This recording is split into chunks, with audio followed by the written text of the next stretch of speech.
Liquor స్కామ్లో నిందితుడు YCP MP Mithun Reddy America పర్యటనకు లైన్ క్లియర్ అయింది. ఐక్యరాజ్యసమితి జనరల్ అసెంబ్లీ సమావేశాలకు వెళ్లనున్న పార్లమెంటు సభ్యుల బృందంలో మిథున్ రెడ్డికి కేంద్రం చోటు కల్పించింది.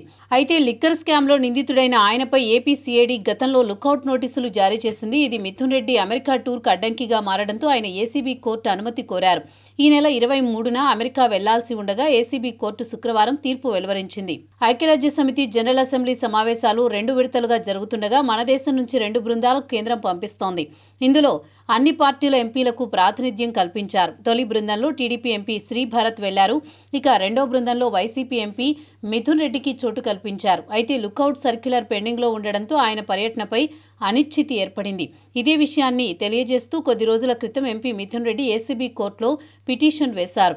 దీనిపై విచారణ పూర్తి చేసిన ఏసీబీ కోర్టు న్యాయాధికారి భాస్కర్ రావు శుక్రవారం సాయంత్రం తీర్పు వెలువరించారు. ఎంపీ మిథున్ రెడ్డికి న్యూయార్క్ పర్యటనకు అనుమతిస్తూ కొన్ని షరతులు విధించారు. కోర్టు ఆదేశాల ప్రకారం ఈ నెల 23 నుంచి వచ్చే నెల 4వ తేదీ వరకు మిథున్ అమెరికా పర్యటనకు అనుమతి లభించింది. ఇందుకోసం ముందుగా ఆయన 50,000 చొప్పున 2 జామీన్లు, విమానం టికెట్, ఫోటోస్టాట్ కాపీలు, న్యూయార్క్లో ఎక్కడ బస చేయనున్నారనే వివరాలు, ఈమెయిల్, ఫోన్ నెంబర్లు కోర్టుకు తెలియజేయాల్సిందిగా స్పష్టం చేసింది.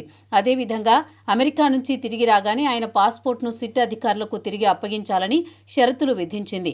మరోవైపు మద్యం కేసులో ఇతర నిందితులకు రిమాండ్ పొడిగిస్తూ ఏసీబీ కోర్టు ఆదేశాలు జారీ చేసింది.